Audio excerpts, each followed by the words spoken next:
बिस्मिल्लाहिर्रहमानिर्रहीम। अस्सलाम वालेकुम नाज़रीन। प्रोग्राम तिखियूं गल सगद माया शौकत ज़रदारी। नाज़रीन, एक पासे पाकिस्तान में जीअं जीअं इलेक्शन्स वेझा अचनि पिया तीअं तीअं कुछ नया ग्रुप्स कुछ नयूं जमायतूं पिण पाकिस्तानी सियासत में पैर रखी रहियूं आहिनि। हूं त काफ़ी जमातूं अहिड़ियूं आहिनि जेके तमामु घणे अरसे सां हिन मुल्क जी सियासत में सरगर्म त आहिनि, पर इलेक्टोरल प्रोसेस में उहे जमातूं हिकु एॾे वॾे पैमाने ते दाख़िल न थी सघियूं आहिनि। अॼु असां ॻाल्हाईंदासीं साईं मोहम्मद सरवत एजाज़ क़ादरी साहब सां, जेके सरबराह आहिनि पाकिस्तान सुन्नी तहरीक जा, ऐं हू बि जीअं त हाणे वेरी मच एक्टिव थियण लॻा आहिनि पॉलिटिक्स में। 23 मार्च ते हू जलसो करण वञनि पिया ऐं पंहिंजो हिकिड़ो सियासी पैगाम खणी वञी रहिया आहिनि, त उन्हनि सां इन हवाले सां ई ॻाल्हाईंदासीं ऐं कुझु तिखा सवाल बि हूंदा साईं जे लाइ जेके असां पंहिंजे प्रोग्राम में पुट कंदासीं।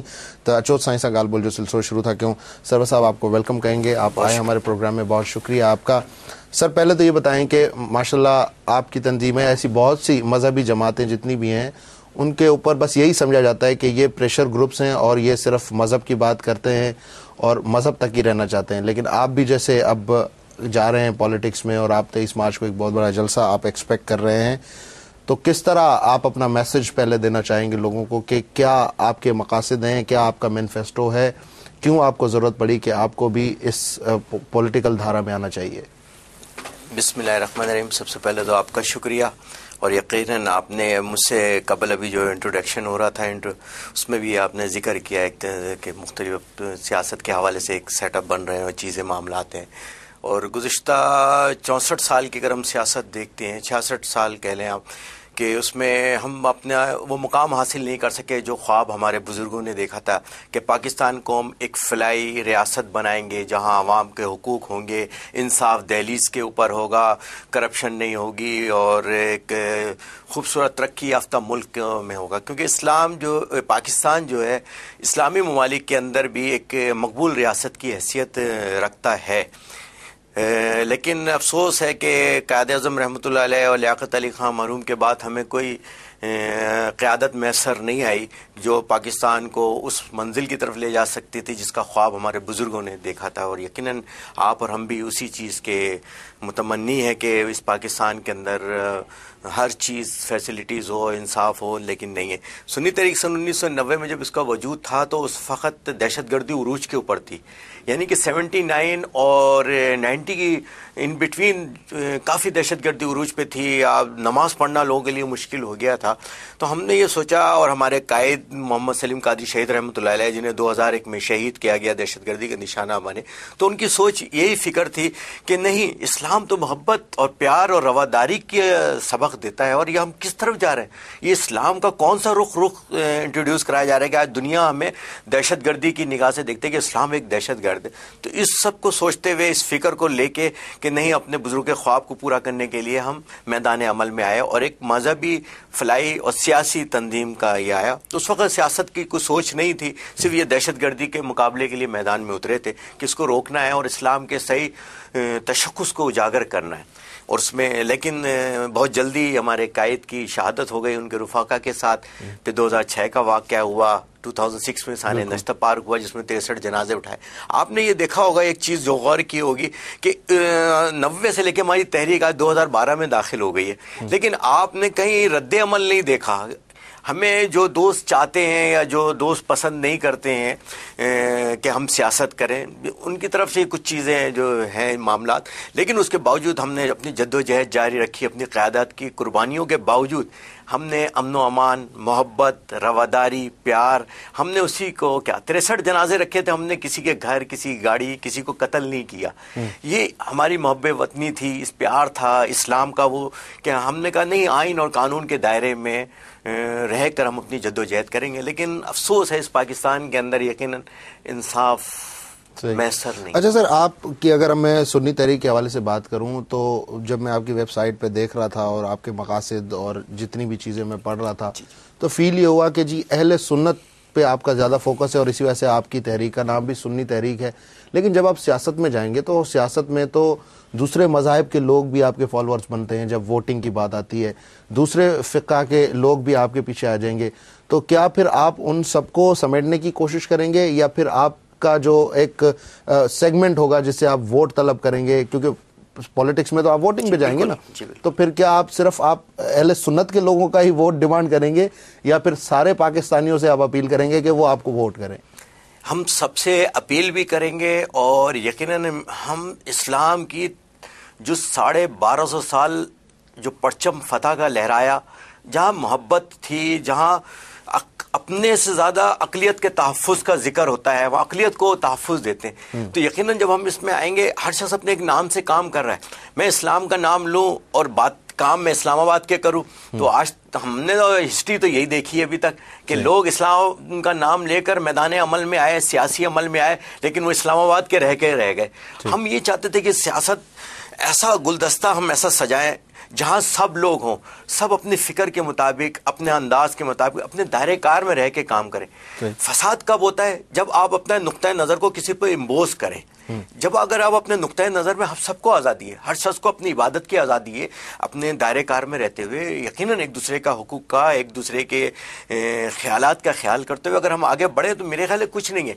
और अभी आपने ये देखा कि अभी जब हम अमन का झंडा लेके खून, जब ये यहाँ रोज़ाना लाशें गिर रही थी शहर के अंदर, तो आपने ये देखा होगा कि हम अमन का झंडा लेकर जमात इस्लामी के पास भी गए, हम अहले तशी के पास भी गए, हम हर फिक्र के पास गए, क्योंकि हम फिक्र लेकर गए इंसानियत की, कि इंसानियत पहले है, उसके बाद फिर मज़हब है। अगर अच्छा इंसान है तो वो एक अच्छा मुसलमान है, अगर एक अच्छा इंसान है तो वो एक अच्छा हिंदू है, एक अच्छा इंसान है तो वो एक अच्छा क्रिश्चियन है। हमें इस कॉन्सेप्ट को डेवलप करना है।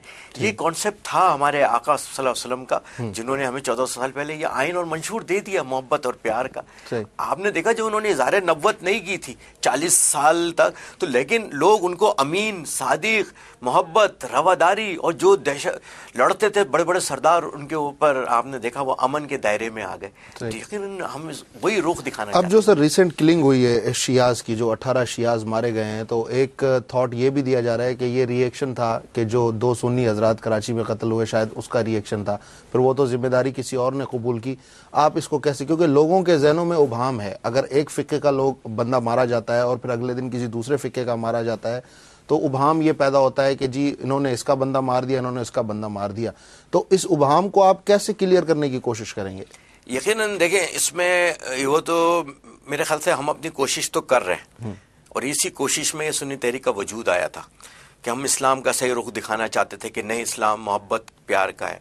लेकिन आप जो एक सोचने की बात है वो ये है कि आज आप देखें वो तंजीमें जिनको कलअदम करार दिया गया, आज वो अहले सुन्नत वल जमात का नाम यूज़ कर रही हैं। हमारा यही ऑब्जेक्शन है कि अहले सुन्नत वल जमात पे पाबंदी, या क्योंकि ये एक हमारी तंजीम मौजूद थी पहले से और अहले सुन्नत के नाम से तारीख गवाह है कि काम कर रहे हैं कि जब पाकिस्तान की आज़ादी थी, जब भी ये लड़ाई लड़ी हमारे अकाबरीन ने और फातह सरहद का खिताब मिला, किसी को फातह सिंध का खिताब मिला, ये सब बुजुर्ग थे जिन्होंने इस पाकिस्तान की जद्दोजहद में हिस्सा लिया। लेकिन एक और ग्रुप था, वो था जो पाकिस्तान का मुखालिफ था, जो पाकिस्तान को गालियां देता था। यकीनन वो ग्रुप जब प्रमोट हुआ और इत्तफाक ऐसे कि हम लोगों ने शायद काम नहीं किया, हमारी कोताहियां थी, वो प्रमोट हो गया और फिर उनके ऊपर ये ले पालक कहते हैं जिनको एजेंट, जिनके ऊपर फिर गैरों ने हाथ रखा और इनसे काम लिया। आप मुझे बताइए ये कौन सा इस्लाम है जहाँ पे खुदकुशी हराम है और खुदकुश जायज़ हो जाए? ये कौन सा है? जब मैं अपनी जान अपनी नहीं ले सकता, तो आप पहचाने। आज ये 3500 दहशतगर्द आपने गिरफ्तार किए, मास्टरमाइंड गिरफ्तार किए, ये देखें आप कौन सी स्कूल ऑफ थॉट है, ये कौन सा है मजहब? वही तो अपने कहा फसाद कहाँ शुरू हुआ, जब आपने अपना नुक्ता नज़र किसी पे इम्पोज करने की कोशिश की है। आप इस्लाम तो नहीं नारे लगा रहा है इस तरह के, वो तो मोहब्बत की बात कर रहा है, वो तो अपने दुश्मन को भी माफ़ कर रहा है। लेकिन आप ये देखें उसमें सज़ा किसी को नहीं होती। जेल से बंदे तोड़ के ले जाए, सज़ा नहीं है। 35,000 पाकिस्तानी को जान से मार दिया गया, सज़ा नहीं है। स्कूल तालीमी इदारे तबाह कर दिए, सज़ा नहीं है। मज़ारात बर्बाद किए जा रहे, तबाह नहीं है। तो कौन ये लोग हैं जो इस फिक्र के खिलाफ हैं, जो इस मोहब्बत और प्यार और इस सच्चाई के खिलाफ हैं? और ये स्कूल के अमेरिका के हैं? ये क्या मून मार्केट स्कूल की है? ये जो पाकिस्तानी 35,000 का, क्या ये इंडिया के या अमेरिका के थे बाशिंदे? पाकिस्तानी थे। वो मारने वाला भी पाकिस्तानी था। वो ले पालक एजेंट है जो गैरों के इशारे पे, गैर मुल्की फंडिंग के ऊपर जो ये इस मुल्क को डिस्टेबलाइज करना चाहते हैं। यकीनन वक्त बताएगा। और अच्छा, आपका आजकल एक इख्तलाफ जो वेरी मच इन है न्यूज़पेपर्स में, मीडिया में, दिफा पाकिस्तान काउंसिल से, किस किस्म का इख्तलाफ है आपको? क्या ये सिर्फ जमात अहले सुन्नत की वजह से है या कुछ और इशूज़ हैं कि आप इख्तलाफ रखते हैं? देखें, इस्लाम के तशख़्ख़ुस को जब बर्बाद कोई करेगा और पाकिस्तान की जानों से जिन्होंने खेला है, अगर आज आप उनको दोबारा हीरो बना के पेश करेंगे, ये वही किरदार हैं जो 80 के अंदर प्ले हो चुके हैं। मसलन किसकी बात कर रहे हैं? अब हाफिज सईद की बात कर रहे हैं या दूसरे दहशतगर्द तंजीमें हैं। ये देखें, आप लश्कर जंगवी ले लें, सिपा साहबा ले लें, आप दीगर ऐसी जमात दावा, इन सब पे पाबंदी है इन तंजीमों के ऊपर। नंबर 1। नंबर 2, इसको पाबंदी मैंने और आपने नहीं लगाई है, ये आवाम ने पाबंदी नहीं लगाई है। ये पाबंदी लगाई है आपकी उन 16 एजेंसियों ने जो इस मुल्क की तरक्की, मुल्क की सलामती की जामीन है। वो उन इदारों ने इनके ऊपर पाबंदी लगाई है। आज आप पूरी दुनिया आपसे क्यों मुखालिफ है? आपकी दुनिया से पूरे ताल्लुकात खराब क्यों हैं? इसलिए कि आपने पूरे दुनिया के दहशतगर्द यहाँ पे जमा कर लिए। हमें इतना दर्द है, पहले हम अपना घर तो सही करें, हम अपने घर को 3 ऑर्डर करें। लेकिन सर, एजेंसियां तो देखें आपकी वजह से भी फिक्रमंद हैं, और अभी जो खबर लगी थी 11 फरवरी को ट्रिब्यून में, उसमें कोट किया गया कि जी एजेंसीज कह रही हैं, एजेंसीज ये समझती हैं कि जी सुन्नी तहरीक जमात दावा का नाम भी उसमें लगाया, सारी कलअदम तंजीमों का नाम लगाया, आपका नाम भी, आपकी तंजीम का नाम भी शामिल किया गया कि जी इनके ऊपर स्ट्रिक्ट वॉच रखने की ज़रूरत है, और कुछ खतरात हैं कि जी सुन्नी शिया टेंशन्स वगैरह कुछ, मेरे ख्याल से गुलाम रसूल, मौलवी गुलाम रसूल का नाम है, या कुछ और नाम भी उन्होंने दिए हैं इसमें। तो इसको आप कैसे डिफेंड करेंगे? एजेंसियां तो आपके खिलाफ भी कहती हैं कि जी ये भी टेररिस्ट एक्टिविटीज में मुलविस है। असल में मसला ये है कि ये दहशतगर्दी 1990 से पहले हो रही है। 1990 से पहले सुन्नी तहरीक थी ही नहीं। सही, एक बात तो ये हो गई। नंबर 2, वो कौन से अनासिर थे जो चाहते हैं कि कराची में जिस तरीके से दहशतगर्दी का मुकाबला हम कर रहे हैं, शायद कोई तंजीम भी नहीं कर रही। जुल्म का मुकाबला जिस तरीके से हम कर रहे हैं, कोई भी नहीं कर रहा। यकीनन जो सच बोलेगा, जो सच्चाई से काम लेगा, तो वो लोग जो हमारी सियासत में आने से परेशान हैं, जो समझते हैं कि इनका सियासत में ना आना बेहतर है, क्योंकि हमें जब तक हमने सियासत में इन नहीं हुए थे, हमारी कोई किलिंग नहीं थी, हमारे ऊपर कोई जुल्म नहीं होता था। अगर जुल्म होता था तो सिर्फ एक कलअदम तंजीम की तरफ से होता था। वो पाबंदी के बाद वो भी एक सुकून आ गया था इस मुल्क को। लेकिन उसके बाद यकीनन ये जो लोग हैं उसके गवाह अभी इस वक्त इस्लामाबाद में बैठे हुए कि कौन लोग थे जो हम पर पाबंदी लगवाना चाहते थे या हमें ऑब्जर्वेशन में जिन्होंने डलवाया, वो आप भी जानते हैं, मीडिया भी जानता है, दुनिया भी जानती है, और इसके इजाजुल हक साहब भी इसके अहम किरदार हैं, मालूम कर सकते हैं आप उनसे जाकर। इसी पे बात करें, ब्रेक ले लेते हैं नाज़रीन। प्रोग्राम टाइम एक शॉर्ट ब्रेक, जो ब्रेक खां पोए सरवत कादरी साहब खां कुछ वधी ॻाल्हियूं। Stay tuned and keep watching our show.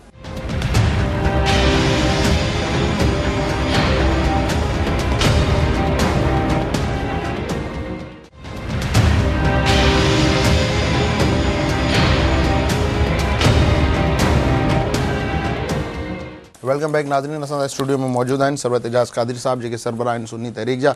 Sai सां ॻाल्हि ॿोल जो सिलसिलो जारी है। जी सरवर साहब, सवाल मेरा ये था, आपने कहा कि कुछ ऐसे अनासिर हैं जो आपको ऑब्जर्वेशन में लाना चाहते हैं। कौन है वो अनासिर? आप खुल के बताएं हमारे प्रोग्राम में। ये वक्त बताएगा, अगर हम भी वक्त का इंतज़ार कर रहे हैं, और इसीलिए हमने अपनी सियासी जद्दोजहद का आगाज़ किया है कि, और यही वजह थी कि हमारी सियासत में आने का, कि हमारे साथ जो ये एक्टिविटीज़ हुई हैं यकीनन इस वजह से थी कि हम सियासत में हमारा कोई रोल नहीं था, और हम एक मजहबी तौर पे, एक फ़लाई तौर पे काम कर रहे थे। और अल्हम्दुलिल्लाह पूरे पाकिस्तान में नेटवर्क है। बलूचिस्तान में 16 में से 13 अज़ला के अंदर काम है। पंजाब के अंदर तकरीबन पूरे मुल्क के अंदर 450 के करीब हमारे ऑफिस हैं। तो जिन्होंने कोशिश की है, लेकिन वो कराची हैदराबाद में तो हमें कुछ कर सकते हैं, लेकिन पाकिस्तान के किसी और हिस्से में हमें क्या करेंगे। अच्छा, अभी इमरान खान भी आपसे मिले थे, तो क्या है, एक तासुर ये भी गया कि शायद आप पीटीआई ज्वाइन कर लें या कोई पीटीआई के साथ ऐसा अलायंस वगैरह हो जाए, तो इसके हवाले से क्या कहेंगे आप? ज्वाइन तो खैर नहीं, अलायंस का है, वो भी हमारी जो पार्लियामेंट है, हमारी CWC है, जो हमारे कैबिनेट है, वो इंशाल्लाह जो भी वक्त पर फैसला करेंगे जब इलेक्शन का कोई रंग नज़र आएगा। अभी तो एक सिलसिला जारी है, सब अपने अपने, अभी हम इसमें लगे हुए कि आवाम के सियासी शऊर को कैसे बेदार किया जाए, क्योंकि जब आवाम को अपनी पहचान नहीं होगी, आवाम अपने माइंड सेट को चेंज नहीं करेगी, तो इस मुल्क में तब्दीली लाना नामुमकिन में से है। अगर किस मुल्क में तब्दीली अगर आई है तो वहाँ का आवाम का सबसे अहम रोल होता है, चाहे वो 35 साल की हुकूमत हो या 50 साल की हो। लेकिन जब आवाम सोचती है कि नहीं अब इनकलाब आना चाहिए, अब तब्दीली आनी चाहिए, आवाम को उसका हक मिलना चाहिए, क्योंकि चंद मुर्सी ख़ानदान, अशराफिया ख़ानदान जिनका कब्ज़ा है इस पाकिस्तान के ऊपर, सिर्फ उन्हीं के बाप बेटा जानशीन बनते हैं, वही आते हैं, वो कोई तब्दीली नहीं आती। लेकिन सरवर साहब, अगर हम ये कहें कि देखें, जलसा आप करने जा रहे हैं, आपने इससे पहले भी बड़ी बड़ी डेमोन्स्ट्रेशंस, बड़ी रैलीज़, और ख़ास तौर पे आपका जो 12 रबीउल अव्वल का एक होता है हुजूर पाक सल्लल्लाहु अलैहि वसल्लम की विलादत के हवाले से, जलसे तो बड़े होते हैं। इमरान खान भी आए, लाखों का जलसा करके चले गए। दिफा पाकिस्तान काउंसिल वाले भी आए, वो भी जलसा करके चले गए। मौलाना फजल रहमान आए, वो भी जलसा करके चले गए। लेकिन अब ये जो जलसों का तादाद है, इसको आप कैसे पोलिंग बूथ तक ले जाएंगे? कैसे आप इनको बैलेट बॉक्स में डलवा सकेंगे अपने हक में? इसके लिए आपके पास क्या है आवाम को देने के लिए? यकीनन इसके लिए हमारी एक तो पास्ट हमारी लाइफ है, जो हमने 90 से लेके वो 12 तक की जो जद्दोजहद की है। नंबर 2 हमारी वो कुर्बानियाँ हैं जो इस पाकिस्तान की बका और सलामती के लिए दी हैं। नंबर 3, जब 23 मार्च को मीनार पाकिस्तान पे अपना मंशूर पेश करेंगे, अवाम के पास उस मंशूर को लेकर जाएंगे। कारकर्दगी हमारी पिछली मौजूद है, हमारे पाकिस्तान से लगाओ, ये इस्लाम से की सरबुलंदी के लिए जो हमारे लोगों के अकाबरीन की कुर्बानी है वो हमारे पास मौजूद है। मुस्तकबिल में क्या करेंगे, यकीनन वो हमारा मंशूर, वो हमारा अमल, वो हमारी कारकर्दगी बताएगी। ये सब प्रोसेस से गुजर चुके हैं, हम फर्स्ट टाइम इस प्रोसेस में इन हो रहे हैं। और बल्कि 2000 में हमने ऐसी टेम्परेरी एक इलेक्शन में हिस्सा लिया था, तो आप 4th पोजीशन थी हमारी इस शहर कराची के अंदर, यानी कि फर्स्ट पे MQM PP और वो 3rd पे वो थी मुत्तहिदा मजलिस अमल, जो कि एक इत्तेहाद था। हम इंडिविजुअल हैसियत में थे। यकीनन अब हम एक सोच और फिक्र और जो मुसलसल जो ज़्यादती जो हमारे हुकूक को पामाल किया गया इदारों में, दूसरे जगह के ऊपर, यानी कि जो लोग इस मुल्क से प्यार करते हैं, जो इस मुल्क से मोहब्बत करते हैं, जो इस्लाम की सरबुलंदी के लिए काम करना चाहते हैं, जो इस मुल्क को तरक्की की राह पे ले जाना चाहते हैं, उनको हमने नज़रअंदाज किया हुआ इस पाकिस्तान के अंदर। कितने % वोट कास्ट हो रहे हैं, लेकिन आप देखें, हम अल्लाह ताला ने हमें तमाम कुदरती वसाइल से माला माल किया हुआ है, लेकिन हम टॉप 10 में आते हैं। दीगर अगर अब मैं एक पूरी फहरिस्त देख रहा था कि माशी तौर पे अगर हम चाहें तो हम पाकिस्तान पूरी दुनिया को कर्जा दे सकता है। मतलब अल्हम्दुलिल्लाह ऐसे चीज़ें मौजूद है, हमारे पास पूरी एक लिस्ट मौजूद है मेरे पास इस वक्त। लेकिन उस पे काम नहीं हो रहा ना, काम नहीं है उस पे। हम जब हमारी नीयत नहीं है आवाम के और मुल्क के मफाद में, हमारी नीयतें नहीं हैं, जब हम अपनी नीयतों को हमारी शिफ्ट होंगी, हमारी मेड इन पाकिस्तान पॉलिसीज़ बनेंगी, हम आवाम के मफाद में पॉलिसीज़ बनाएंगे, देखिएगा आप कैसी जल्दी चेंज आता है। क्योंकि आपको करना क्या है, सिर्फ अपनी नीयत अच्छी करनी है और अपनी कौम के और आवाम के, अपने मुल्क के मफाद में सोचना है, सिर्फ इतना सा काम करना है आपने। फैसिलिटीज़ हर चीज़ अवेलेबल है। थर के अंदर कोयला मौजूद है, बलूचिस्तान में आपके पास मादनियात मौजूद है, आपके शुमाली जात के अंदर आपके मेवा मौजूद है, खुबानी मौजूद है, आम है, संतरा है, खजूर है, गेहूँ है, कपास है, क्या चीज़ आपके सब कुछ है पाकिस्तान में। लेकिन अगर नीयत साफ करना आसान होता तो इस्लाम में इसको जिहाद अकबर ना कहते। जी हाँ, बिल्कुल बिल्कुल सही। अच्छा, मेरा एक सवाल आपसे ये भी है कि जब भी मजहबी जमातें जलसे करने जाती हैं या लोगों को अपना पैगाम देने जाती हैं, तो एक तासुर ये आता है कि जी अगर ये मौलवी हजरात अक्सरियत से इक़्तिदार में आ गए तो ये तो हम सबकी दाढ़ी रखवा देंगे, ये तो कोई तालिबान का निज़ाम ले आएंगे। तो आप किस किस्म का तर्ज हुक्मरानी चाहते हैं पाकिस्तान में? किस किस्म का तर्ज हुक्मरानी होना चाहिए? हम चाहते हैं कि लोगों के जिस्म पे नहीं, लोगों के दिल पे हुक्मरानी करें। ठीक। हज़रत उमर फारूक ने के हाथ में तलवार थी, लोग घबराते थे, कैसे वो हुकूमत तलवार, रोज़ गर्दनें कटेंगी। कितनी गर्दनें कटी? 10 साल 6 महीने 4 दिन आपने हुकूमत की, बैतुल माल ख़जाने से भरा हुआ होता था। आप मुझे बताइए कि किसी गैर मुस्लिम या काफिर, मुशरिकीन, इस्लाम के दुश्मन, किसी की गर्दन काटी गई? हालांकि लोग खौफ में थे कि वो तलवार उनकी मशहूर थी कि वो बड़े जंगजू थे, लेकिन आपने देखा कि उन्होंने कैसा अदल का निज़ाम किया, कायम किया कि आज दुनिया में उसकी एग्जाम्पल दी जाती है। लेकिन अफसोस है ना, आज हमारे पास कोई ऐसा हज़रत उमर फारूक जैसा बंदा भी तो नहीं है ना, तो उनकी मिसाल देना बहुत आसान है, लेकिन हमारे पास ऐसे लोग अब नहीं है सर। नहीं, मौजूद हैं, हम मौजूद हैं, लेकिन हमारे जब तक ये मामलात हम आज़ाद नहीं करेंगे इन मामलात को, और हम अपनी पसंद नापसंद जब तक लाइकिंग डिसलाइकिंग के इस फंक्शन को ख़त्म नहीं करेंगे, जब तक मुश्किल है। अच्छा, हमारे पास अच्छे लोग मौजूद हैं और अच्छे लोग हैं तो ये सब मुल्क में मौजूद है। अच्छा, मुझे ये बताएं कि उसामा बिन लादेन को आप शहीद समझते हैं या दहशतगर्द? दहशतगर्दों का सबसे बड़ा सरगना था। ठीक। और उसके साथ साथ मुल्ला उमर के हवाले से आपका क्या तासुर है? यकीनन वो दीन के, देखिए जब आपके हाथ से, आप सीधी एक इसकी मिसाल ऐसी है कि मेरे हाथ से दूसरा मुसलमान महफूज नहीं है, वो अच्छा मुसलमान नहीं है। जिसकी ज़बान से दूसरा मुसलमान महफूज नहीं है, वो अच्छा मुसलमान नहीं है। ये अवाम फैसला करे। ठीक, लेकिन दिफा पाकिस्तान पे हमने जब शुरू में बात की थी तो एक इख्तलाफ, आपने एक वजह बताई थी, लेकिन अब जिस तरह दिफा पाकिस्तान के हवाले से एजेंसीज़ की सपोर्ट की भी बात आ रही है, दूसरी चीज़ें भी आ रही हैं, आपका पर्सनल ओपिनियन क्या है इस बारे में? क्या वाकई ये कि एजेंसीज़ मोटिवेटेड फोर्स है? मैं सिर्फ मुखालिफत की बात नहीं कर रहा हूँ, क्योंकि माशाल्लाह आप सुन्नी तहरीक के सरबराह हैं, तो मुझे इतनी उम्मीद है आपसे कि आप सच बोलेंगे। ये हमारा मंशूर है सच बोलना, ठीक, और इसके लिए इतना नुकसान हम उठा रहे हैं, और हम यही सियासत करना चाहते हैं। इसमें हम यही चाहते हैं कि फ़र्क नज़र आए हुसैनियत और यजीदियत के अंदर, और इंशाल्लाह वक्त आएगा और 23 मार्च को भी आप ये सब चीज़ें देखेंगे, डिस्प्ले देखेंगे इसका। लेकिन सवाल कुछ और था, एजेंसीज़ की सपोर्ट वाला। यकीनन है एजेंसी की सपोर्ट के बगैर नहीं है। हम ये कहते हैं कि उनकी क्या मजबूरी है, क्यों उनको सपोर्ट है, उनकी क्या मजबूरी है, क्या किसी को खौफ दिलाना है कि नहीं देखें ये ऐसा नहीं तो ऐसा हो जाएगा, तो ऐसा नहीं ऐसा हो जाएगा। लेकिन ऐसा जो पाकिस्तान में हो रहा है, पाकिस्तान बर्बाद हो रहा है। आप सुबह खैबर पख्तूनख्वा बर्बाद हो गया। आज आप कानून की हुक्मरानी के लिए आपको दहशतगर्दी के साथ कंप्रोमाइज़ नहीं, बल्कि उन पाकिस्तानियों के साथ कंप्रोमाइज़ करें जो इसका शिकार है।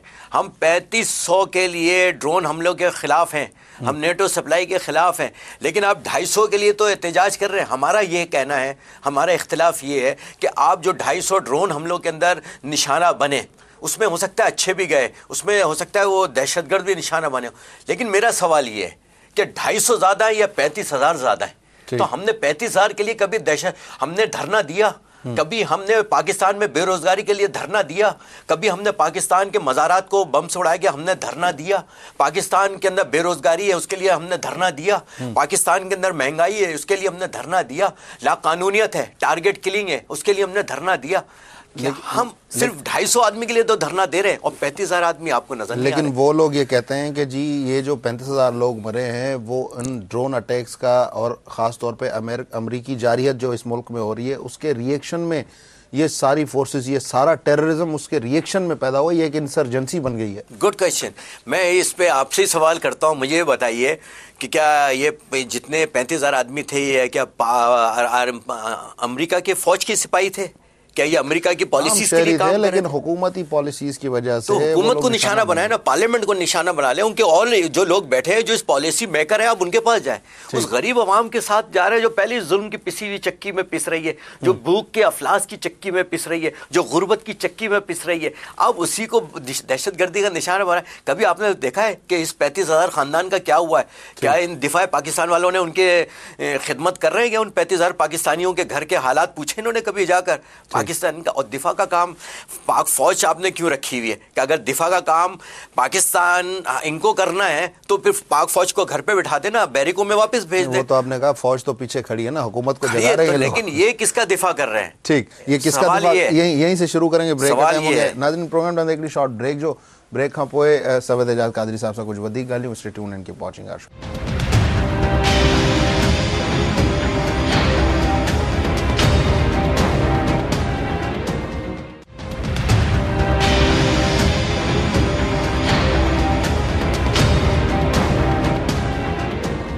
वेलकम बैक नाज़रीन, असां ॻाल्हायूं पिया सरवत एजाज कादरी साहब सां, जेके सरबराह आहिनि सुन्नी तहरीक जा। सरवत भाई, मुझे ये बताएं कि सन 2000 से आप लोग वॉच लिस्ट पे हैं और वॉच लिस्ट पर ही हैं आप आज तक जी। तो क्या रीज़न था उस वक्त, क्यों आपको लगाया गया? हता कि 90s में आपने कहा कि आपने ये तहरीक शुरू की और फिर 10 साल आपने किया। क्या सिर्फ मुशर्रफ साहब कुछ हलकों को खुश करना चाहते थे या वाकई आपकी कुछ मनफी कारकर्दगी रही है? यकीन ये कि ज़िया-उल-हक साहब का तसलसल तो था जो चल रहा था, जो उन्होंने उसी तसलसल को फॉलो किया, लेकिन उन्हीं के दौर के अंदर, मुशर्रफ साहब के दौर के अंदर, यहाँ मोइन हैदर साहब वज़ीर दाखिला थे, ठीक। मोइन हैदर साहब सिंध के वजीर दाखिला थे 2003 के अंदर, और जब इस पे रिव्यू हुआ था तो उसमें उन्होंने लिख के दिया था कि किसी मुनफी सरगर्मी में ये लोग मुलविस नहीं है, लिहाजा इनको क्लियर किया जाए। तो ये ऑब्जर्वेशन थी। अब ये बहरहाल कौन लोग हैं, किसकी ख्वाहिशात हैं, यकीनन ये इदारे बेहतर समझते हैं कौन उनके पास चक्कर लगा रहे हैं, किसकी एप्लीकेशनें वहाँ सबमिट हुई हैं, कौन लोग ये चाहते हैं कि यहाँ से हम ख़त्म किया जाए। लेकिन ये हक़ और सच का पैगाम है, ये करबला का पैगाम, इंशाअल्लाह ताला इसको कोई ख़त्म नहीं कर सकता। अच्छा, मुझे ये बताएं कि अब जितनी भी मजहबी जमातें हैं उनमें हमें एक चीज़ पे इत्तेफाक नज़र आता है, एक तो एंटी अमेरिका स्टांस जो उनका रहा है और दूसरा एंटी इंडिया स्टांस रहा है। अब दुनिया एक ग्लोबल विलेज बन गई है, मतलब इस इंटरनेट ने, इस कंप्यूटर ने दुनिया को बिल्कुल एक महदूद करके रख दिया है। लेकिन हम लोग आज भी कहते हैं कि जी हमें व्यापार नहीं करना है इंडिया से, हमें वो हमारा एक अज़ल से दुश्मन है, अमेरिका जो है वो हमें ग़ुलाम बना के रखना चाहता है। आपका इस पर क्या तासुर है, क्यों ये डिमांड आती है? असल में ये तो वो ज़्यादा बेहतर बताएंगे जो रात दिन सुबह शाम वजीफ़ा पढ़ते हैं अमेरिका गो का, कि उनके क्या ताल्लुक आते हैं उनसे, और सबसे अच्छा बिजनेस भी उन्हीं का है। दूसरी बात ये है कि जितने ये लोग लगाते हैं तो उनसे सिर्फ इतना पूछ लिया जाए कि जब अफ़गानिस्तान की वार हो रही थी और रशिया को जब ख़त्म करने की साजिश हो रही थी, उसका हिस्सा कौन बना था? तब तो ये सारे लोग थे ना, सब ये थे, तब दोस्ती में गए थे। उस वक्त डॉलर जायज़ था, आज नाजायज़ कैसे हो गया? सही। एक चीज़ जो नाजायज़ है तो फिर नाजायज़ है, उस वक्त उनकी मदद जायज़ कैसे हो गई और आज नाजायज़ कैसे हो गई? ये सवाल वही बताएंगे जो मैं आपके तासुरा जानना चाहता हूं। आप इन दोनों ममालिक के हवाले से क्या पॉइंट ऑफ व्यू? हमारा पॉइंट ये है कि हमें अपने नेबर ममालिक के साथ माशी तौर के ऊपर, क्योंकि इस वक्त सबसे बड़ा टूल जो किसी मुल्क की तरक्की का है वो माशी तौर पे इकनॉमिकली हमें अपने आप को मजबूत करेंगे तो हम किसी से हम अमेरिका को भी तड़ी लगा दें या दूसरी किसी को भी लगा दें, लेकिन पहले हमें अपनी कौम को, अपने मुल्क को मजबूत करना होगा माशी तौर पे। चीन अगर आज चीन की तरक्की है तो उसकी माशी तौर पे, अगर आज बांग्लादेश हो तरक्की है तो उसकी माशी तौर पे, आज इंडिया ताकतवर तरीन मुल्क है माशी तौर पे, उसके अंदर आप देखें कि उसकी कहाँ पे मैशियत।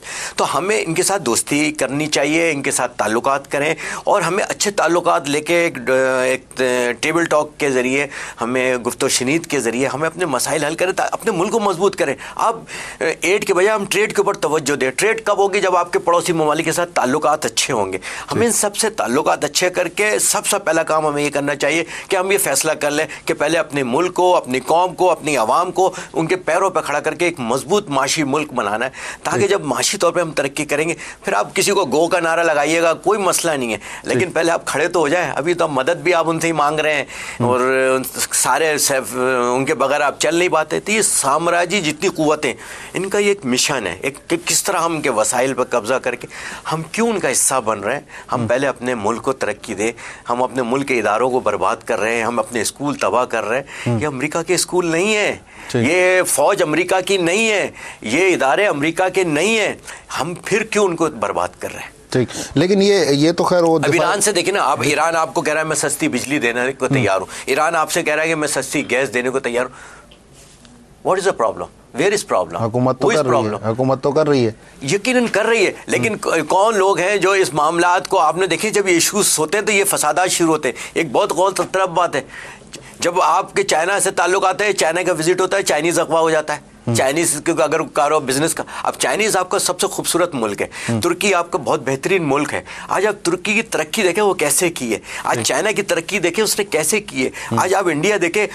यानी कि मैं जापान के अंदर था तो मैंने ये देखा कि वो जैपनीज जो है ना, हर लेक्चर के अंदर इंडिया। लेकिन देखें, हमारे यहाँ एक सबसे बड़ा पॉलिटिकल प्रॉब्लम भी यही है ना, सवाल भी है मेरा, और इसके साथ साथ एक थोड़ी सी मैं आपको एक एक्सपीरियंस की बात बताऊं कि ये जितने भी तरक्की याफ्ता ममालिक हैं, अमेरिका देखने वहाँ पे रिपब्लिकन्स और डेमोक्रेट्स आपको मिलेंगे। आप इंडिया में चले जाएँ तो आपको एक बीजेपी और कांग्रेस मिलेगी।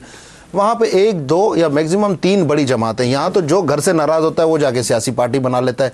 तो डोंट यू थिंक कि जितनी भी सियासी जमातें हैं उनको कहीं ना कहीं मर्ज होके, मिक्स होके एक नुक्ता नज़र के सामने इकट्ठा होना पड़ेगा, तब जाके इस मुल्क का भला होगा। वरना तो कोलेशन जमातें बनती रहेंगी, 100 की जो है वो काबीनाएं बनती रहेंगी और आवाम का पैसा ऐसे ही बंदर बांट की तरह बांटा जाएगा। बिल्कुल सही कह रहा, बिल्कुल ऐसा होना चाहिए। होना चाहिए, बिल्कुल ऐसा होना चाहिए। लेकिन जब होगा ये, जब हमारे पर कोई लीडरशिप हमें मिले। उस वक्त मतलब कायद आज़म भी तो अकेले थे, उनके साथ उनके रुफाका ने जब ये की तो उस वक्त कोई तो और दूसरी पार्टी नहीं थी। अगर एक ये मुस्लिम लीग थी तो एक दूसरी, तो हम कांग्रेस वो चले जाते हैं। तो जो बाज हमारे जो उलमा थे, उलमा अहले सुन्नत थे, उन्होंने सबने मुस्लिम लीग का साथ दिया था, और जो एंटी पाकिस्तान थे उन्होंने कांग्रेस का साथ दिया था। हकीकत है मंजिल हमें ऐसी ही मिलेगी, लेकिन इसके लिए यकीनन हमें अपने मंशूर अपनी पॉलिसीज को जब मेड इन पाकिस्तान पॉलिसीज बनाएंगे, जब आवाम को एक फैसिलिटीज मिलेगी, एक आवाम को इंसाफ मिलेगा, तो फिर आवाम यकीनन एक जगह आ जाएगी। आवाम को क्या, आवाम जब होती है रद्द अमल में, मतलब 90 तक जैसे हम नहीं थे तो हम क्यों बने? इसलिए से बने कि हमारे हुकूक को पामाल किया जा रहा था, इसलिए कि हमें तालीमी इदारों से बाहर किया जा रहा था, इसलिए कि कुर्बानियाँ पाकिस्तान के लिए सबसे ज़्यादा हमारी थी। लेकिन हमें आज आप देखें तालीमी इदारों से, मीडिया से, दुनिया हर इदारे से हमें बाहर किया गया। हमें कोई वो, और आज इज्जत उनको दी गई जो 100 आदमी मारे। आज इज्जत उनको है जिनके कंधों पे रॉकेट लॉन्चर रखा हुआ हो। इज्जत उनको है जो 35,000 पाकिस्तानी मारे, उनको जलसे की भी परमिशन है, उनको पैमरा भी, उनके ऊपर कोई ऑर्डर नहीं चलता, पैमरा का ऑर्डर भी चलता है। तो हमारे ऊपर आज सोमोटो लिया चीफ जस्टिस साहब ने। ईमानदारी साहब मुझे बताएं क्या चीफ जस्टिस साहब ने सोमोटो किस वजह से लिया था इस शहर कराची के अंदर? हमारी वजह से लिया था? नहीं। लेकिन जब आप फैसला करें, ये अवाम फैसला करे कि हमारे मरकज का मासरा क्यों हुआ, हमारे मरकजी रहनुमा क्यों गिरफ्तार हुए, जो लोग इस शहर के अंदर 16-16, 100-100 कत्ल करते हैं, गाड़ियां जलाते हैं, क्या किसी के फुटेज मौजूद नहीं है 12 मई की? कौन लोग करते हैं? कौन है? अब 12 मई के फुटेज है, अब बताएं कौन थे? योम आशूरा में थे। मैं चाहता हूं आप नाम लेना, हम तो वैसे ही कहते हैं, हम तो कहते हैं जिस दिन मीडिया उनको नजरअंदाज करना शुरू कर दे, मीडिया उनको इज्जत ना अता फरमाए और दुनिया के इदारे उनको इज्जत अता ना फरमाए। मीडिया पे आप देखें ना, मीडिया के पास जो आता है मीडिया उनको इज्जत देता है। हमारा ये फर्क होना चाहिए कि दहशतगर्द कौन है और पाकिस्तानी कौन है। अगर आप जो आदमी 100 कत्ल करके वो आपकी इस जगह पे आके बैठता है और मैं भी इस जगह पर आके बैठता हूं, तो वेयर इज डिफरेंस? किसी एक बंदे का बता दे कौन सा बंदा आया, कौन सा? बहुत से लोग, मैं आपके चैनल की बात नहीं करता, मैं आम चैनल की बात, सारे चैनल की बात कर रहा हूं सर। जब आप मीडिया पे बात करेंगे ना तो फिर मैं भी अपनी बरादरी को डिफेंड करूंगा। लेकिन मुझे बता दें कौन सा ऐसा बंदा आ गया? यकीनन आप लोग है ना एक पॉलिसीज के तहत चलते हैं, आपकी अपनी एक पॉलिसीज है, ठीक है। हम ये कहते हैं कि पैमरा, वैसे मिसाल के तौर पे वो 4 बंदों को रेमी डेविस ने मारा, 4 बंदों को सुबह शाम हम उसको दिखा रहे थे, ठीक है। यही मीडिया है ना, आज मुमताज कादरी के इशू को नहीं दिखाती, नहीं बताती, कहती है कि वो जुर्म है बहुत बड़ा, ठीक है। आप रेमी डेविस ने जुर्म नहीं किया था, पाकिस्तान का आइन नहीं तोड़ा था, सूफी मोहम्मद ने इस पाकिस्तान का आइन नहीं तोड़ा था, उसने इस पाकिस्तान को गाली दी, इस पाकिस्तान की पार्लियामेंट को गाली दी, इस पाकिस्तान कौम को गाली दी, उसने अदलिया बनाई। आप चाहते हैं कि मुमताज कादरी की खबरें भी लगनी चाहिए कि उसने जुर्म किया, आप ये चाहते हैं? नहीं, जुर्म नहीं। हम अगर उस इशू पे करते हैं, हम उनसे ये कहते हैं, जैसे हुकूमत से हम ये कहते हैं कि मुमताज कादरी के केस को भी इसी तरह चलाया जाए जिस तरह दूसरों के केस को चलाया गया, उसके केस को भी इसी तरह परसू किया जाए जिस तरह रेमी डेविस के केस को परसू किया गया। क्या मुमताज कादरी पाकिस्तानी नहीं था? हम एक अमेरिका के कहने पर अपना आइन और कानून बदल सकते हैं, तो हम पाकिस्तान का आइन, पाकिस्तान का शहरी क्या उस आइन से मुस्तफीज नहीं हो सकता? क्या उस कानून से मुस्तफीज नहीं हो सकता? मुमताज कादरी के अमल को जो है वो बेहतर समझते हैं उन्होंने जो किया?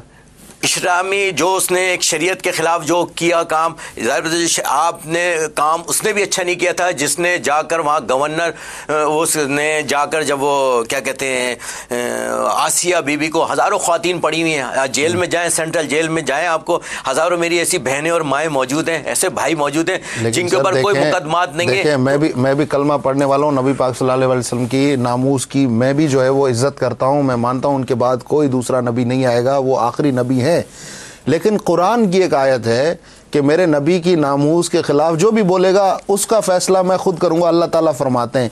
तो ये तो मैन मेड कानून है ना। अब मुझे नहीं पता कल कोई मुमताज कादरी उठ के मुझे भी गोली मार दे, लेकिन मेरी कोई ऐसी इंटेंशन नहीं है। लेकिन ये सवाल है क्योंकि आप दीन से वाकिफ हैं तो इसलिए मैं पूछ रहा हूँ आपसे। देखिए, आप आसिफ जरदारी साहब के खिलाफ तौहीन की किसी लोगों ने या कि एक्स के वाई जेड के खिलाफ की, तो आपने देखा पूरे पाकिस्तान में आग लग गई। बिल्कुल। किसी के कायद के खिलाफ किसी ने बोला तो आग लग गई। 3 दिन तक पूरा आपका शहर बंद पड़ा रहा, ठीक है। एक इंसान के खिलाफ, और जिसके बारे में आका सल्लल्लाहु अलैहि वसल्लम ने फरमाया या हज़रत उमर फारूक रज़ियल्लाहु अन्हु ने कि जब आपने वो एक फ़ैसला हुआ और वो फ़ैसला लेकर उमर फारूक के पास आया तो उस वक़्त वो मुनाफिक भी साथ था, वो जिसके हक़ में आका सल्लल्लाहु अलैहि वसल्लम ने फ़ैसला किया, वो भी आपके सामने होना चाहिए। आपके सामने वो फ़ैसला भी होना चाहिए कि अगर वो आका सल्लल्लाहु अलैहि वसल्लम हुक्म था कि जो काबे की गिलाफ से भी अगर लिपट जाए, हालांकि हरम शरीफ में मना है, लेकिन वो गिलाफ काबा से भी अगर लिपट जाए, वो गुस्ताख रसूल है। वह तो ज़ीरो व तो वक़ीरो, यानी कि तुम इज़्ज़त और ताज़ीम का हुक्म फरमाया, तौक़ीर करो। उनकी आवाज़ें बुलंद नहीं करते थे साहबा इकराम।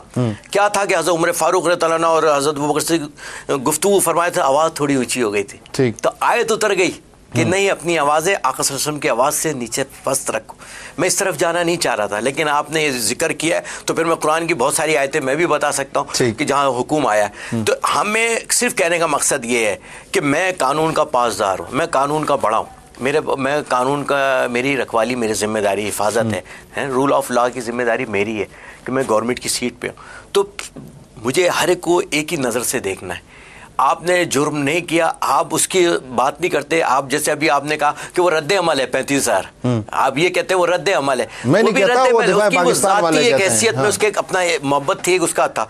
आप गाजी अब्दुल कय्यूम शहीद और गाजी अलमदीन शहीद, आप देखें इनके केस किसने लड़े? तो कायदे आज़म गलत थे। ठीक, कायदे आज़म ये केस लड़ने गए तो उन्होंने कहा नहीं, मैंने जो किया है, जो कहा है, वो भी तो कानूनदान थे कायदे आज़म, तो आप उनके ऊपर भी आप चार्ज लगा देंगे फिर ऐसे अभी। तो कायदे आज़म रहमतुल्लाह ने उसे जाके पूछा, हम देखें, हम किसी को गलत या सही, देखें हम जज नहीं, हम किसी को गलत या सही नहीं कह रहे हैं, लेकिन हम ये कहते हैं कि अगर कोई शख्स कत्ल करता है किसी भी वजह से, सही है, तो बाकायदा इस्लामी पॉइंट ऑफ व्यू से काजी है, गवाहान है, इंटेंशन होती है, केस चलता है, फिर जाके फैसला होता है। बिल्कुल एग्री। मैं ये कहता हूँ कि जो रेमो डेविस के लिए इस्तिस्ना का मामला आया, उसे छोड़ दिया, सजाया गया, जो स्टेज, मतलब अमेरिका का शरीयत से क्या प्यार है। तो सर आप पाकिस्तान में रहते हैं, आप किसी यूरोपीय मुल्क में, किसी तहजीब याफ्ता मुल्क में नहीं रहते हैं जहाँ कानून की पासदारी हो। ये तो हम चीखते रहते हैं, यही तो हमारी लड़ाई है, ये तो हम चीखते रहते हैं, लेकिन इसमें मीडिया को कसूरवार ठहराना ये यकीनन नहीं, जी आप इनको ज्यादा फेवर करते हैं, इनको नहीं, ये गलत बात है। नहीं, रूल ऑफ लॉ की बात करनी है, खाली रूल ऑफ लॉ की बात कर रहे हैं हम, मीडिया की बात नहीं कर रहे। सिर्फ ये बात कहना चाह रहे हैं कि सबको हम जब एक को मौका देते हैं, एक को टाइम देते हैं, तो हमें उन लोगों को भी टाइम देना चाहिए, उन लोगों के लिए भी चाहिए जो इस मुल्क के लिए कुर्बानियाँ दे रहे हैं। आप उन घरों को भी बताएं जिनके घरों के लिए कुर्बानियाँ दे रहे हैं। मिसाल के तौर पे भी एक जो अभी आपके कोर्ट के अंदर ही केस डिस्कस हुआ है, जो 11 मिसिंग पर्सन का जिक्र आ रहा है, तो आज उसकी 300 पेज की चार्जशीट पेश की गई है कि उनके ऊपर चार्जेस क्या थे। हम बात तो कर रहे हैं, लेकिन उनके ऊपर चार्जेस क्या थे, किस किस हमलों में मुलव्विस थे और किन किन धमाकों में वो मुलव्विस थे, उसकी चार्जशीट आज पेश की गई है। तो हम खाली हम तो ये नहीं कहते, हम ये कहते हैं कि जो अदालत है ना, उसका इंसाफ ऐसा होना चाहिए कि हर बंदा महसूस करे वाकई फैसला हुआ है, गरीब भी महसूस करे। ये नहीं कि अगर मैं 50 करोड़ का गबन करके जाऊं तो मेरे अगर अंडरस्टैंडिंग हो जाए तो मैं कोर्ट से रिलीज हो जाऊं। आप जिस बात की तरफ इशारा कर रहे हैं उसमें यकीनन इस कौम को वहां तक पहुंचने में टाइम लगेगा, वक्त लगेगा, ये तरक्की इसी में, ये आप सही करें। अब मैं कुछ और सवाल आपसे करना चाह रहा था, लेकिन अब मुमताज आखिरी सवाल है, सवाल 2-3 और थे, लेकिन टाइम की वजह से एक आखिरी सवाल पूछ रहा हूँ। आपका जो चार्टर है सुन्नी तहरीक का, उसमें महकमा औकाफ पे बड़ी तनकीद होती है कि जी ये महकमा औकाफ जैसे नाअहल बंदों को दे दी गई हैं मज़ारात।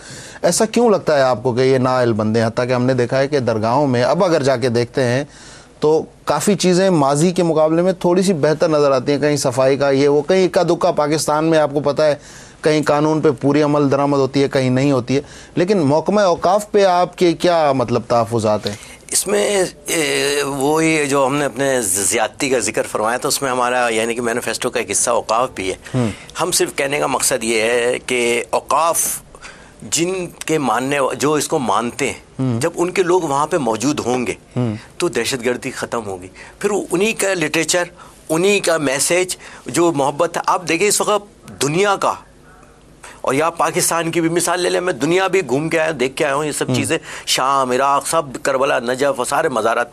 आप यकीन माने वहाँ औकाफ़ की जिम्मेदारी है, वहाँ की मेंटेनेंस, सारा सब कुछ भी नहीं होता वहाँ, सब औकाफ़ की जिम्मेदारी। हम ये कहते हैं कि ये जो लोग इसको मानते नहीं हैं, जो लोग इसको बम से उड़ा रहे हैं, अब उन्हीं को वहाँ पे रख रहे हैं, तो वो कौन सा मैसेज देंगे? वो तो दहशतगर्द बनाएंगे वहाँ पे, वो जो मैसेज देंगे दहशतगर्दी का देंगे, वो खुदकश बमबार बनाएंगे। आपके पास 2 मदरसे, एक मदरसा ऐसा है जहाँ पे दीन की वो असल तालीम दी जा रही है, और एक मदरसा वहाँ है जहाँ पर खुदकुश बमबार तैयार किए जा रहे हैं। मोहतरमा बेनज़ीर भुट्टो की शहादत की अभी रिपोर्ट शाया हुई है, उसमें मदरसे का नाम आया है, मदरसे के सरबरा का नाम आया, क्या बताएं, सील हो गया वो? क्या वो बंद हो गया वहाँ बम्बार बनना? नहीं।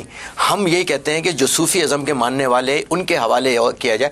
आप गोल्डा शरीफ चले जाए, गोल्डा शरीफ के अंदर चले जाए, वहाँ की आप मेंटेनेंस देखें। वहाँ मतलब पाकिस्तान के अंदर मेरे ख्याल है गवर्नमेंट भी 24 घंटे किसी को खाना फराम नहीं कर सकती, लेकिन आप यहाँ पे चले जाएं, आपको मोहब्बत भी मिलती है, यहाँ रवादारी भी मिलती है, रंग व नस्ल से बालातर, जात पात से बालातर के लोग यहाँ पे हाजिरी देते हैं। हिंदू हो, वो अभी वो स्पीकर को इंडिया की आई, वो भी वहाँ हाजिरी दे रही है, अमेरिका के वो आए वो भी हाजिरी दे रहे। मतलब वो क्रिकेट की टीम है इंडिया की, वो जा रही है, मियाँ ख्वाजा मोइनुद्दीन चिश्ती अजमेरी। मतलब इनका पैगाम क्या था? मोहब्बत, प्यार, रवादारी।